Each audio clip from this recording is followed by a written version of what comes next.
Locked house monitoring system ಅಂತ ಇದೆ.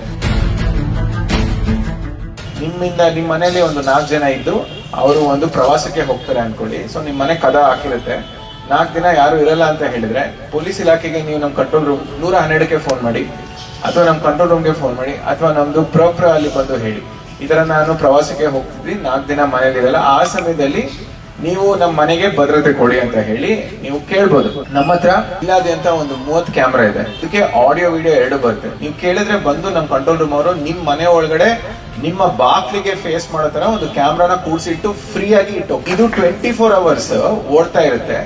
ನಮ್ ಕಂಟ್ರೋಲ್ ರೂಮ್ ಅಲ್ಲಿ ಆ ಕ್ಯಾಮ್ರಾದು ನಿಮ್ ಬಾಗ್ಲಿಗೆ ಬರೋ ಫೀಡ್ ಇರುತ್ತೆ. ಸೊ ಒಂದ್ ವೇಳೆ ಯಾರು ಬಂದ್ರು ಕೂಡ ಇಮಿಡಿಯೇಟ್ ಆಗಿ ಅವ್ನು ಯಾವನಿದಾನೆ ಅಂತ ಹೇಳಿ ನಮ್ಗೆ ಕಂಟ್ರೋಲ್ ರೂಮ್ ಅಲ್ಲಿ ಗೊತ್ತಾಗುತ್ತೆ. ಅಲ್ಲಿಂದ ನಾವು ಬಜರ್ ಸೌಂಡ್ ಮಾಡ್ಬೋದು, ಅಕ್ಕಪಕ್ಕ ಮನೆಯವ್ರಿಗೂ ಕೂಡ ಹೇಳ್ಬೋದು, ನಮ್ ಗಾಡಿನೂ 5 ನಿಮಿಷದಲ್ಲಿ ಬರ್ಬೋದು. ಇದ್ರಲ್ಲಿ ನಿಮ್ದು ಹೋಗೋದು ಏನು ಇಲ್ಲ, ಬರೀ ಪೊಲೀಸ್ ಇಲಾಖೆಗೆ ಒಂದು ಕರೆ. ಜಸ್ಟ್ ಎಲ್ಲರಿಗೂ ಹೇಳಿ, ಒಂದು ಫೋನ್ ಕಾಲ್ ಮಾಡಿ ನಿಮ್ ಮನೆಗೆ ಬಂದು ನಾವೇ ಕ್ಯಾಮ್ರಾ ಕೂಡಿಸ್ತೀವಿ, ನಾವೇ ಕ್ಯಾಮ್ರಾ ಬಿಚ್ತೀವಿ.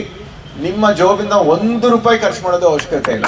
ಎಲ್ಲ ಹೆಣ್ಮಕ್ಳಿಗೂ ಮನೇಲಿರೋ ಗೃಹಿಣಿಯರ್ಗು ಈ ವಿಚಾರನ ನೀವು ಮುಟ್ಟಿಸ್ಬೇಕು. ಲಾಕ್ಡ್ ಹೌಸ್ ಮಾನಿಟರಿಂಗ್ ಸಿಸ್ಟಮ್ ನಾವು ಈ ಪ್ಯಾಂಪ್ಲೆಟ್ ಎಲ್ಲ ಕೊಡ್ತೀವಿ. ಯೂಶಲಿ ಕೊಟ್ಟಿದ್ದ ಸಂದರ್ಭದಲ್ಲಿ ಅಂಗಡಿ ಆಗಿರ್ಲಿ, ಮನೆ ಆಗಿರ್ಲಿ, ಎಲ್ಲೇ ಆಗಿರ್ಲಿ, ಇದೊಂದು ಸೌಲಭ್ಯ ನಾವು ಮಾಡ್ಕೊಟ್ಟಿದ್ದೀವಿ. ಒಂದ್ ದಿವಸ ರಾತ್ರಿ ನಾವು 20 ಅಲ್ಲ 30 ಮನೆಗೆ ಹಾಕ್ಬೋದು. ಇದರಲ್ಲಿ ಏನು ಇಲ್ಲ, ಡೈರೆಕ್ಟ್ ಆಗಿ ಅಲ್ಲಿಂದ ನಮ್ ಕಂಟ್ರೋಲ್ ರೂಮ್ಗೆ ಬರುತ್ತೆ. ಆ ಕ್ಯಾಮ್ರಾ